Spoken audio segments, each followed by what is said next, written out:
ada Dirjen Pengendalian Pencemaran dan Pemulihan Lingkungan Pak Sigit.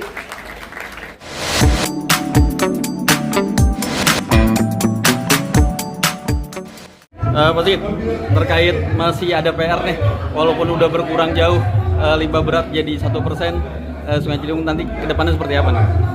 Jadi kan kita masih kekuatannya di Ciliwung itu adalah komunitas. Maka kita akan meningkatkan lagi kerjasama dengan komunitas, kemudian juga untuk mengurangi pencemarannya. Yang paling utama sebetulnya kita bangun kayak ekoriparian gitu. Jadi ekoriparian itu tempat umum yang kita itu malu kalau buang sampah. Nah itu biasanya dikelola oleh komunitas. Kita buatkan tempat yang bagus, kemudian ada juga aspek ekonominya, sehingga komunitas itu bisa membiayai sendiri proses-proses perbaikan. Kita udah lakukan di Citarum, di Kerawang, kemudian di Bekasi sudah ada. Kita tinggal cari lokasi yang ada tempat, misalnya tadi masih tercemar berat, kita cari tempat-tempat yang bisa untuk mengolah air limbah. Kalau pencemaran berat itu berupa apa aja sih? Biasanya paling besar dari Ciliwung ini dari limbah domestik. Jadi kegiatan rumah tangga kita itu akan dibuang langsung ke sungai.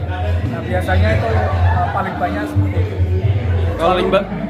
Kalau di Citarum ada sebagian juga ada dari industri. Tapi kalau di Ciliwung lebih kepada karakternya lebih kepada domestik. Oh domestik, limbah rumah tangga. Pabrik tahu itu termasuk pencemaran juga atau tidak? Iya termasuk. Tapi sebetulnya itu potensial dibuat biogas. Jadi dia diolah, kemudian dia bisa menghasilkan gas. Gasnya itu bisa dipakai untuk kompornya mereka. Kompor.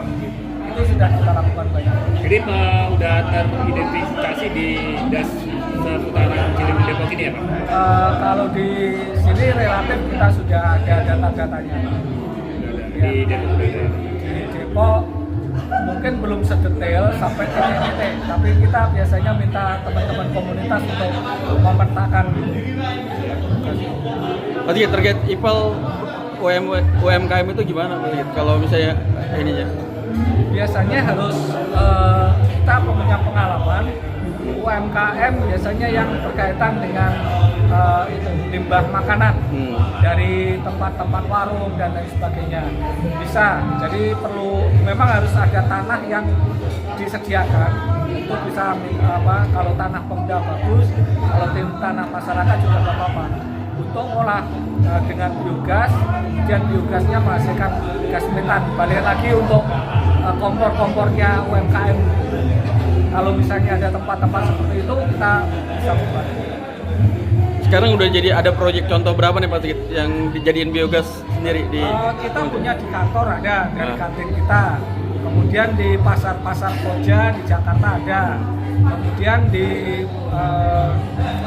Indramayu ada yang di di tempat kuliner sepanjang sungai itu digabung menjadi satu tempat untuk biogasnya. Jadi udah banyak contoh-contoh dan udah banyak contoh yang berhasil.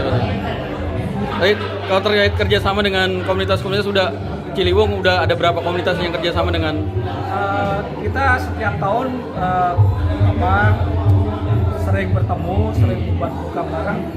Di Ciliwung itu ada kalau tidak salah 34 komunitas yang mulai dari puncak sana sampai ke GCP yang ada di kota di Karet.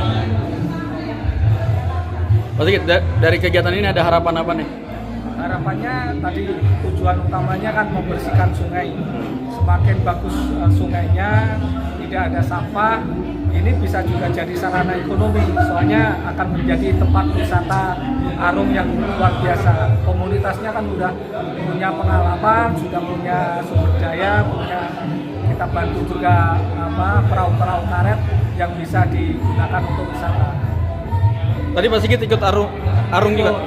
Tanggapannya terkait Arung Sungai Ciliwung? Refreshing, meskipun masih banyak sampahnya. Kalau udah nggak ada sampahnya itu saya yakin bisa ngalahin Thailand wisata sungai. Ya, Pak Sigit, makasih banyak atas waktunya, sukses.